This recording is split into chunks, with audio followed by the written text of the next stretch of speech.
Camille Trent, who are you? Coming in with the hard questions right away.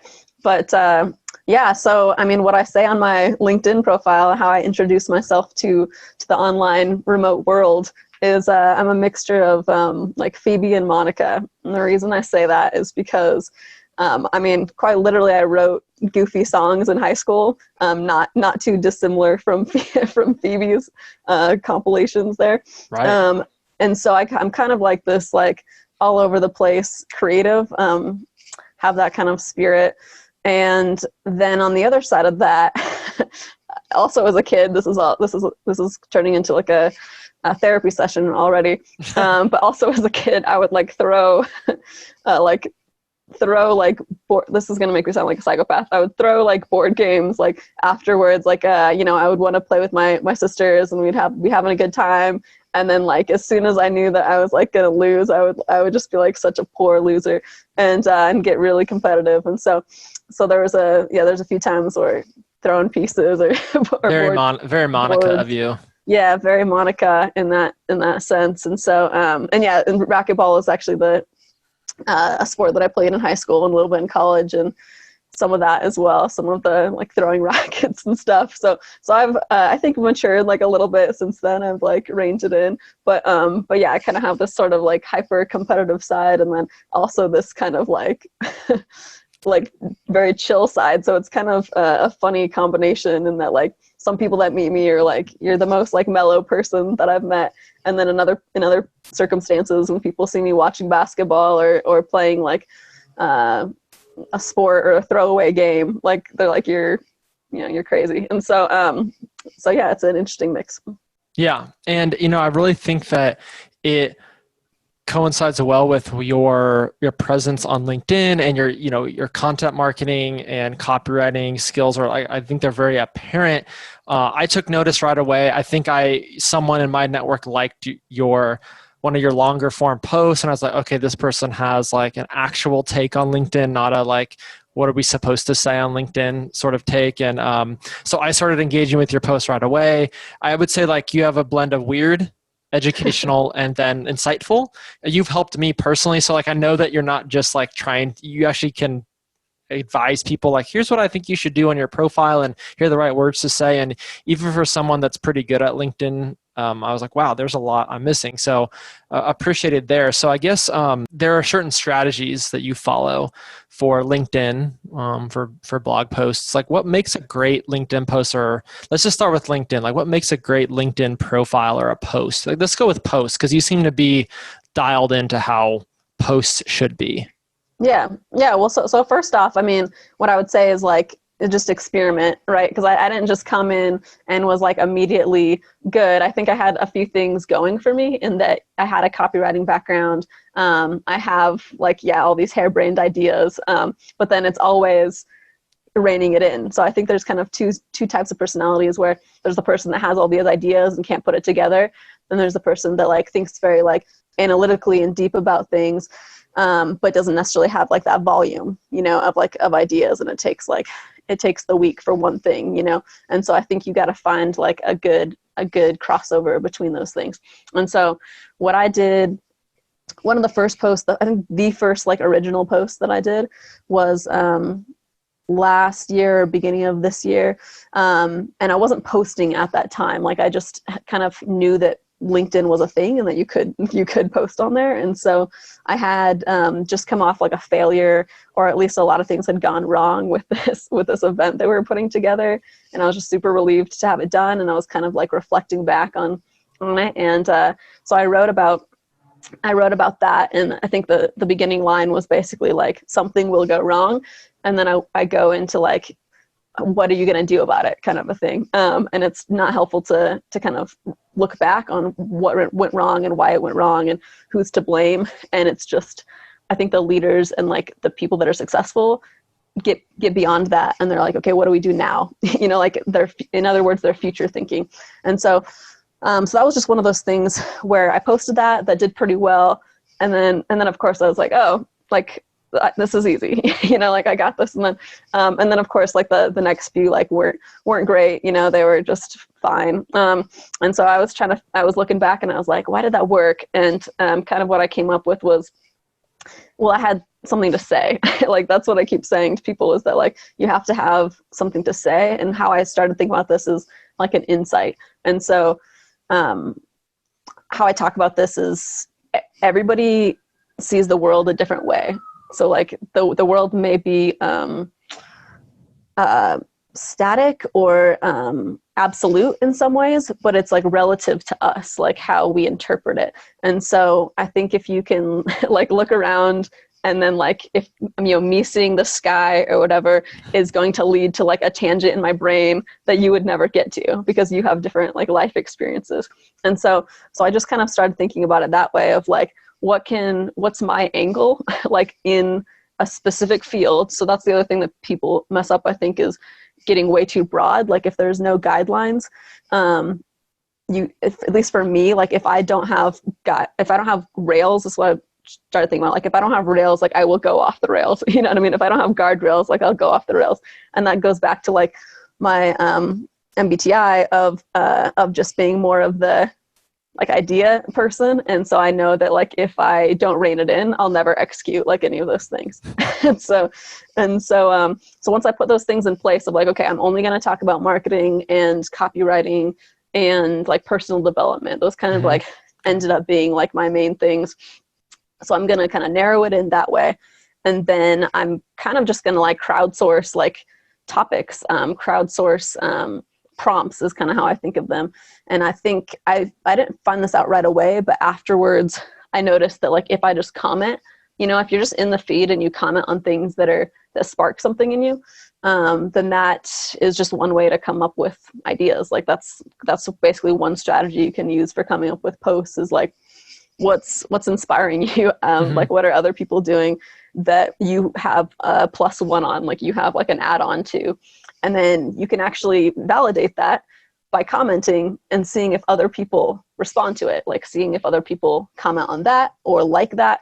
And that gives you at least like some idea of, do other people resonate with this? Like and are they, and you can also see if those people are in your target audience. Like that's the nice thing about LinkedIn, is you can literally look at their profile and see what types of people you're resonating with. And so it kind of depends what you want to do. If you, for instance, just wanted to be like a personality, like on LinkedIn, then you could say, and you had just strong opinions, like that could be a strategy, because that'll kind of work. Like you'll resonate with somebody.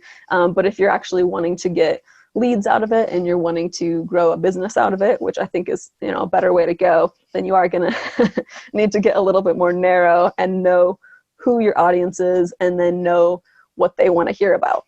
And so it all kind of feeds itself. If you're in the ecosystem and you are connecting with other people, like we talked offline, but I think we were in the comments a little bit, going back and forth. And so there's that part of it. And then there's just kind of like listening and observing, like what are people talking about? What are the topics that I'm hearing like over and over again? And that spins it off. So. Well, I think actually you just reminded me of the reason that I connected with you, is because you talked about Bo Burnham, which is like one of the best comedians. And I think if anyone, so this is what you're talking about connecting, like you talked about Bo Burnham. I've watched every video of his since he was 16 and is like in his room, and he was doing like stupid videos. And then I've watched all his stand up. So I'm like, Camille, if this person likes Bo and is like willing to post about Bo, it's like there's already a connection there. So you make a really good point about that. It's just so funny. The reason I was smirking at the beginning when you were talking about rails and kind of like, I need like a box to kind of work in, is because it's so your type as an ENTP. You may not know this, but like you're a brainstormer plus like brainstorming plus logic. So it's like you've said, I need some guidance, but within that guidance, I can do things other people can't, or I can explore ideas that more analytical types won't do. But if I don't have that logic point, like I would have no direction. I would just post about anything. Like I would probably post like 20 times a day about any random thought, or I'd post a picture and say, guys, what do you think? That's not really what LinkedIn is for. But now that you've kind of realized about yourself, like, all right, just marketing, just copywriting, and just personal development. Now I've got the structure, but now let my mind brainstorm. So that's I already knew that you were typed ENTP after we started talking. So that's really strong for your field. Now, you understand Enneagram, you understand MBTI. Would you say that being an ENTP has ever had any challenges for you in the workplace? Other people think that you're debating with them, or other people think that you're like just exploring too many options. What can you talk about any personality challenges or conflicts? Yeah, that's a good question. So I got kind of lucky in that when I first started college, and I went and talked to an advisor, and I kind of told them some things I was interested in, which were basically writing, business, art.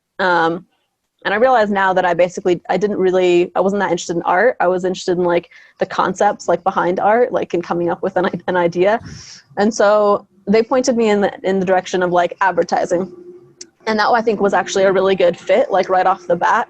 And so that's basically like what they're looking for is like a brainstormer, right? And coming up with those ideas. And it was really geared toward big agency work. So like big brands, like the Nikes and the Oreos and the Geicos like of the world. Like they're really trying to like push you in that direction because that makes the school look good too. So that was a good fit in that way. So I did that. I got into agency work right away. I would think what was kind of hard for me was the agency that I was at we worked with big clients, enterprise clients, but it was more technical work. And I think that was sort of a challenge right off the bat, because my background was advertising and copywriting specifically. There wasn't a lot of like technical training in the program. And it was really more, like I said, high level thinking, which is what I'm better at anyways.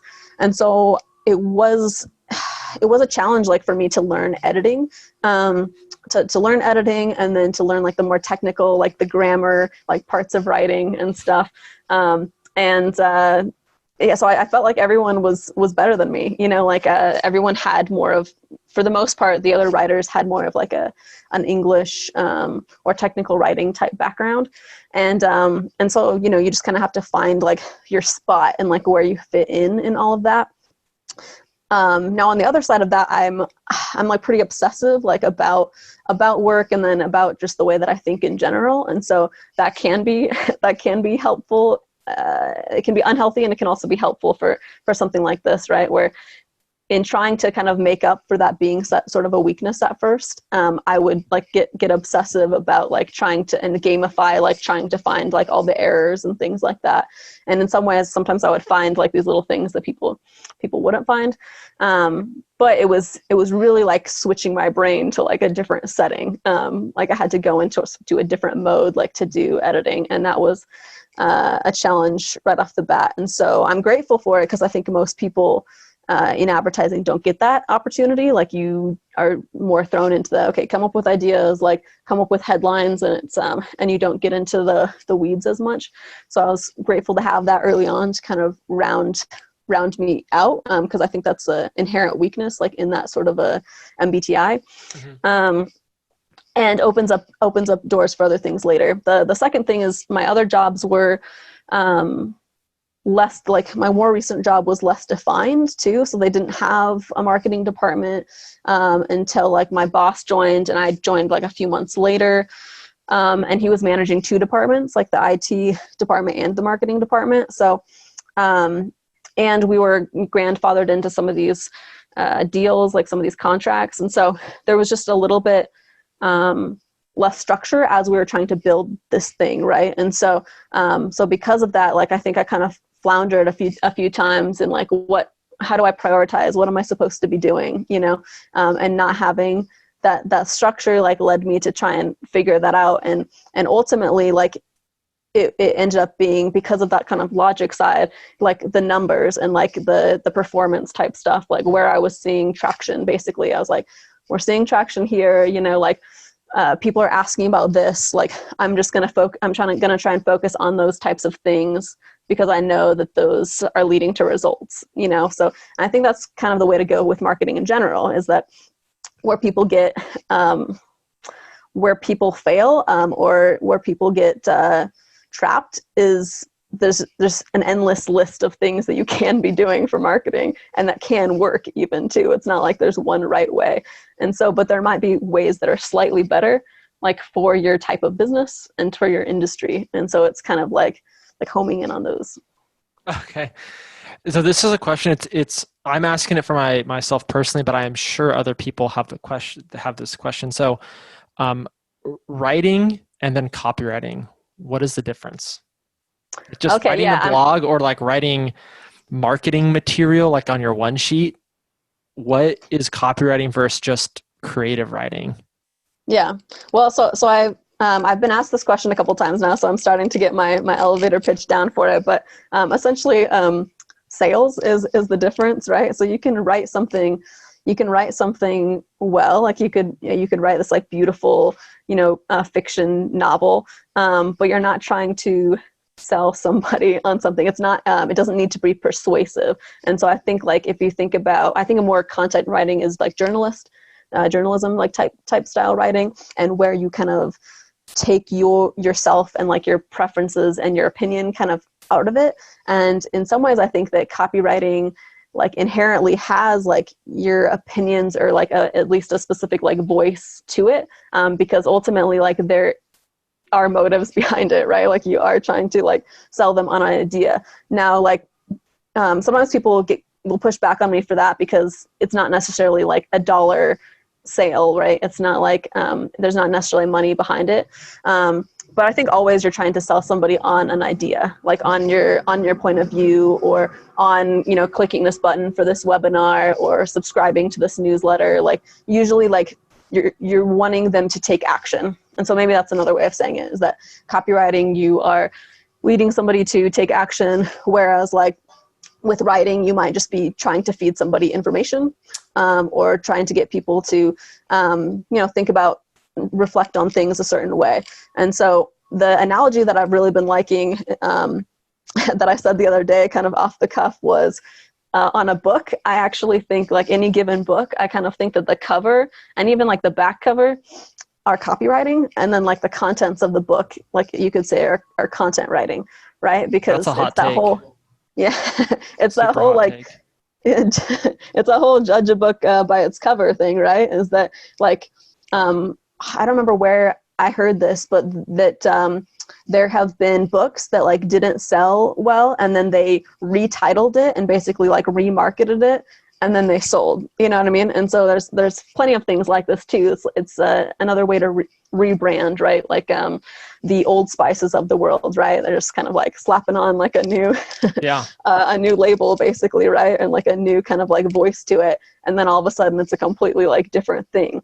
And so copywriting is oftentimes getting you to take that first step.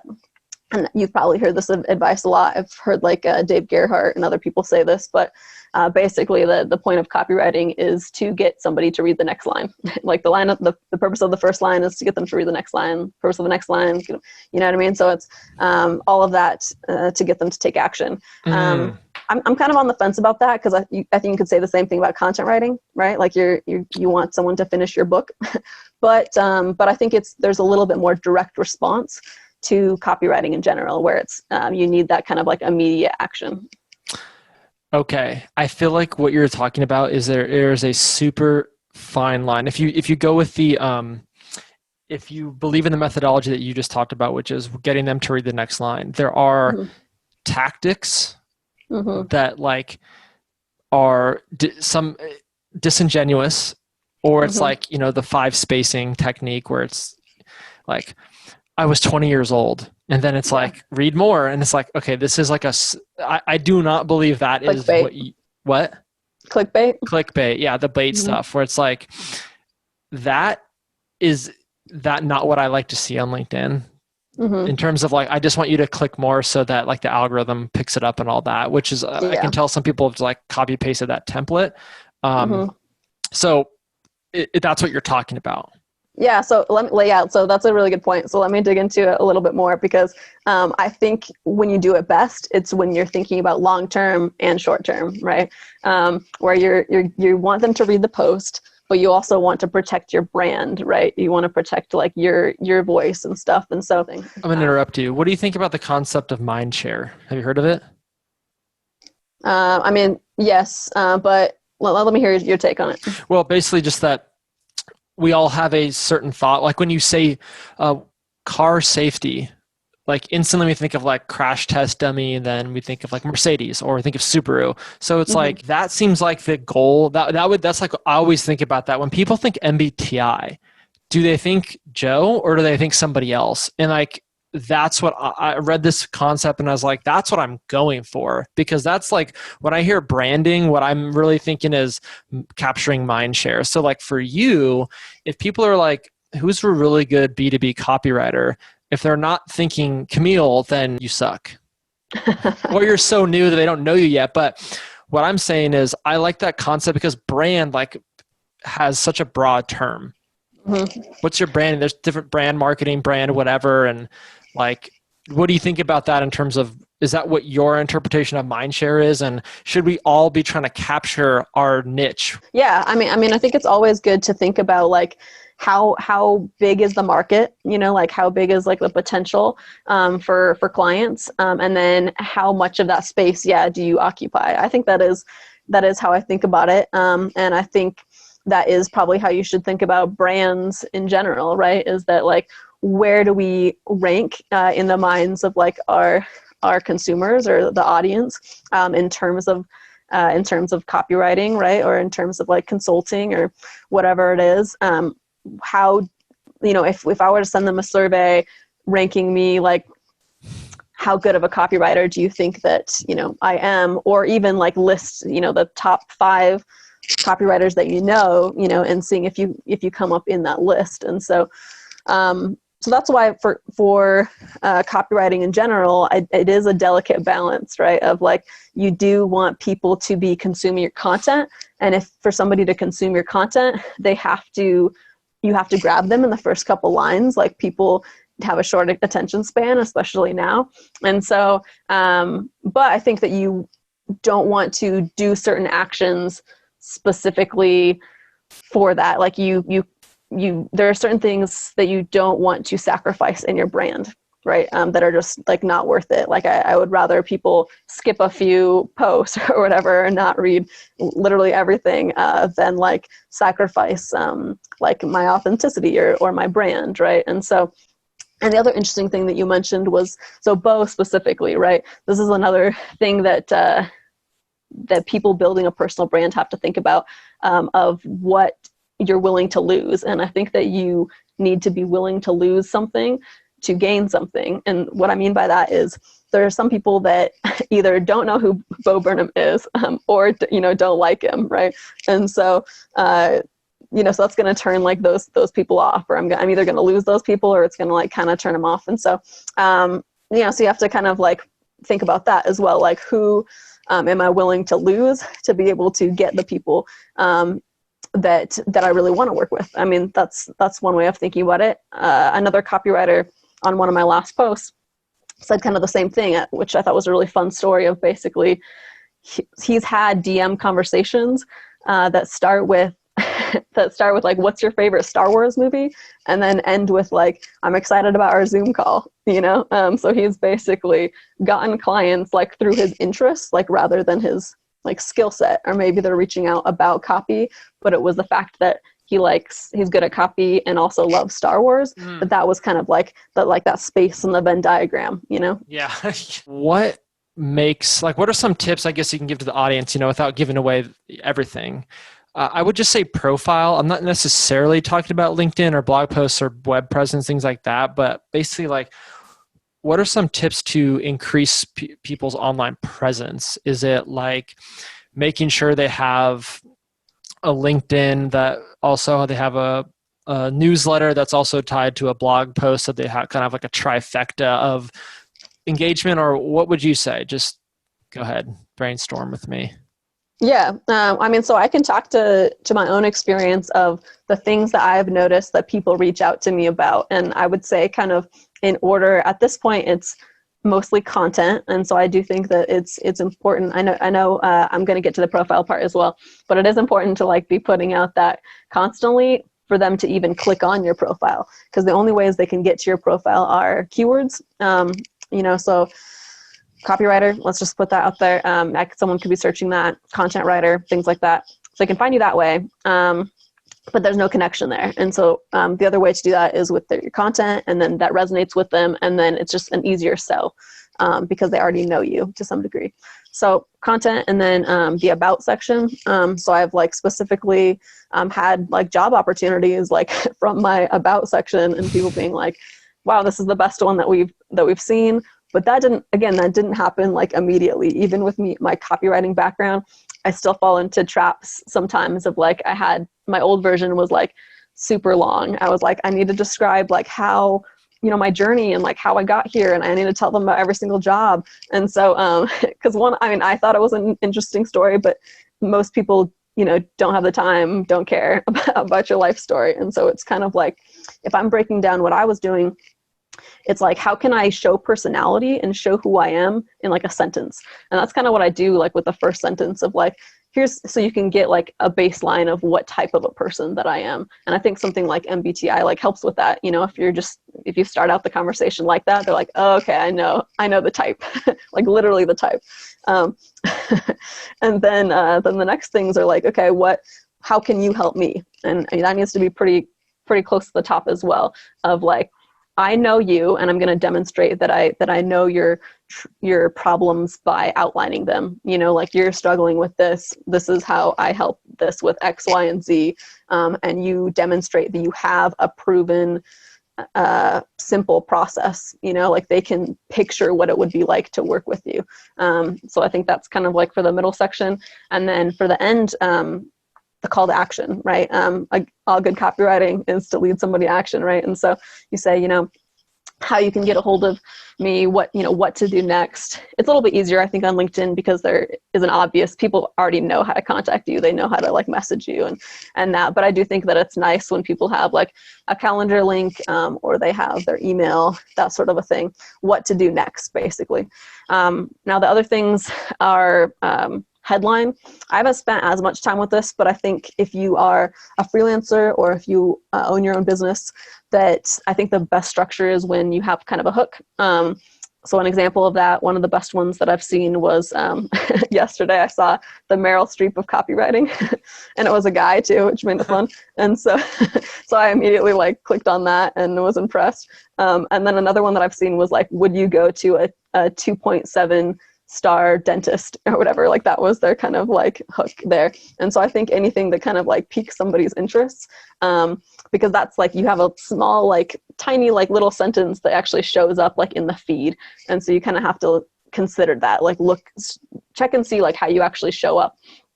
Then the other thing is that you could go for is just like straightforward, simple, like B2b copywriting, or MBTI consultant, like have it just be. Yeah. Yeah, exactly. So the pros and cons of that is like, that's very straightforward like that, but it does commoditize you a little bit, right? Because it's not a unique headline. Whereas the other one is more unique, but it might not be apparent right away exactly what you do. You're just hoping to get that click through. So there's pros and cons to both of those. And then, the other one I talk about is the banner, because that's a big piece of real estate right there, right? Yeah. I think about that as a billboard. And so I think there's a couple different ways you can go about it, because it does show up actually really tiny on mobile. So you have to consider that too. But you can either ask a question, like it's kind of the same thing. You can either have like a hook of like getting somebody to message you, or you can just be straightforward and like, this is what I do. And so I think like if you can find a way to kind of do both, that can work. But I've seen it work well either way, of like, message me to find out about X, like get that kind of curiosity piqued. But then also your messaging statement, like your brand statement of, well, basically like, this is what I believe in. This is like what I do. Mm-hmm. So those are the main things. The last thing I'll say is, proof. Like social proof is sort of a buzzword now, but all that means is testimonials, LinkedIn people that have worked. Yeah, recommendations. Yeah. And so there's literally a section of recommendations, and like yours is great. You have like tons of them in there. And so I think people are nervous to just ask for those. And there's no, like, people just don't think to do that most of the time, even if they love your work. And so I think just taking the time to capture somebody's happiness, like once you have delivered like on what you said you're going to deliver, and they express that they are, you know, grateful for it, then just say, hey, would you mind, you know, leaving me a review, pointing them there. And then the other thing I've seen done well is taking like a one sentence like of those reviews and then weaving them into your about section, you know, because that's what people are reading, or the headline, maybe the banner, and the about section. I'm hardly ever reading like the details in your experience section. I might not even get to your recommendation section. But how can you weave that into above the fold? That's smart. Okay. There was it just reminded me of something really funny, because you were like that point 2.7 is like the funniest like review dentist thing ever. Like I would totally go to him just because he's so bold to say that. But there was somebody that I came across that his thing was the coldest caller in the game.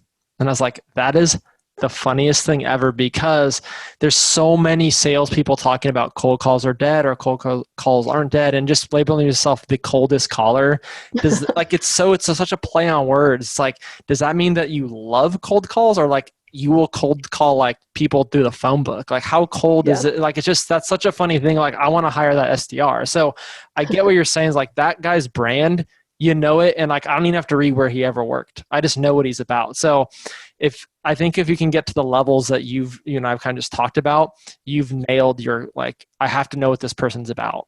Yeah, that's a perfect example, right? Because they got you to click, and even though it wasn't clear, like you're like, wait, are you the worst? are you the worst? Like you're ice cold, like, or you're like ice cold, like in a good way. Yeah. And then and like, do you like cold calling? Do you not like? Tell me more. And so that the whole purpose of it was for you to learn more, like rather than for it to be clear. And so I think there's kind of two different ways to approach it. But I do kind of like that one, like the creative copywriter in me, likes that one more, because I do think that you can connect like on a personal level. Whereas like, instead of just meeting the need of like, I know you're looking for a writer, or I know that you're looking for a consultant, you know, and just hoping like that they click on yours rather than the other like millions of people with that same job title. Yeah, it's a really delicate balance. So I know that you just landed a new job, which is great. Congratulations. And Thank you. I feel like you're probably very sought after. So, you know, you got to choose the highest bidder maybe. So you are still doing freelance work. You still might help people. Like what's going on there? Like, can anyone, like, I know that you've helped me, and that was awesome. Can other people get help with like LinkedIn and just getting their profile, or how would that work? Yeah, so I've had a few clients that I'm basically sort of wrapping up right now, because I am planning on just hitting pause on that for now, and putting all of my my ENTP energy like into this one thing, because as you know, I have a tendency to get distracted. But that being said, like I will be creating a lot of good content for freelancers and for marketers in general. With my position there, like that'll be a lot of the position is helping create educational content that like truly helps people. And so, which is one of the reasons why I'm excited about it. And then the other side of that is we have freelancers. Sorry, I just like went off the rails again. We have freelancers that are like specialists in specific areas, right? And so if you needed help with email marketing, if you needed help with content marketing, if you need help specifically with the SEO, most marketing departments are pretty small.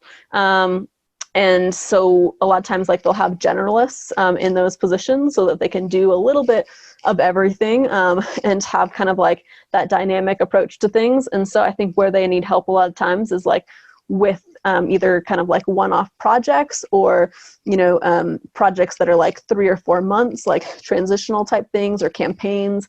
And so that's what I'm really excited about about marketer hire, which is where I'm going, is because it's geared toward that. Like there's this need in the market where sometimes it makes sense to just plug in a specialist and not have to commit to full-time long-term, but instead you can have short-term full-time or part-time or like hourly. And so like there's a big range, but then it's also like experts. And I think that's usually like where there's a disconnect in the market, is that, okay, well, you can have the flexibility, but then you also have like a jack of all trades, like, or you can get the jack of all trades, but then not necessarily like the flexibility that you need. And so it's kind of just a nice way to get an on-demand specialist. And oftentimes these people are already working at top companies. Like they're already working at like we have Netflix as a client, we have like Allbirds as a client. So you're getting to work with like the best marketers. And then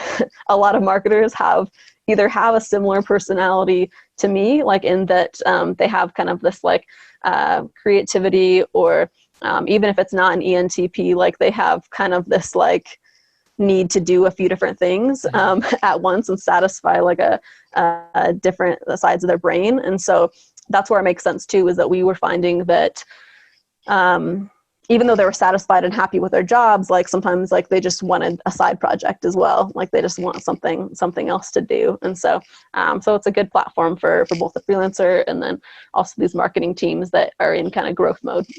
Awesome. So for people to reach out to you, is it just basically LinkedIn because it's the most frictionless way, or do you have another place to reach you? Yeah, I would say LinkedIn is still probably the best way to reach me. So that's what I would recommend to everyone. I will say, if I don't respond right away, it's not because I don't like you, but I am kind of working on organizing my inbox a little bit, and sometimes it can be a little bit overwhelming. They don't have a great way to like archive. I mean, they have like basically archive and unread, and so those are your options. Well, Camille, thanks so much for being on this show with me. I really think that in my prediction is this: 2021, you will be on the LinkedIn's top voices. 2021 for marketing. Like, I mean, I'm thinking of creating my own thing. It's like LinkedIn's most middle voices, like just the most okayest posts. I mean, I might start my own kind of awards and start handing those out because, but thanks so much for your time. Like I said, your stock is rising. I think that's going to be like, I'm probably going to see a bunch of videos coming out soon where it's just like Camille's being freaking featured by someone else. So I think you're going to do great. Well, thank you. I really appreciate that. That is a bold prediction, I will say. But maybe we can do like since we're talking about The Office and Parks and Rec, like maybe the Dundies, like we do our own, like, yeah, we do like our own like LinkedIn Dundies, and that I think I can be in the running for. So like cringiest post of 2020. It's like, oh my God, like worst post. That's good. That would actually be fun. Okay, see, you're so full of ideas. I'm so glad I made that post. That was all you. I'm just saying, but that is fun. I think it would be fun to do like a 2020 look back, of like the cringiest like LinkedIn categories too, because you see a lot of posts on this of like the broetry, like, or the sob story, like, and all of those, and you just kind of like categorize, and like that's a good how-to post, like if you're looking for a how-to. Yeah, or like clearly fakest post of the year. It's like this situation never happened. Like let's just like that one's one of my favorite to pick. Nope, didn't happen. Yeah. So yeah, I like that, like a fact check. Like the LinkedIn fact check. Yeah. Okay. Now we have something for like maybe January to do. So maybe we'll do like a January look back on 2020. So, appreciate you being on the show. I will post in the comments all the links to find you and just anything else that is relevant. But appreciate the time. Yeah, I appreciate you having me on.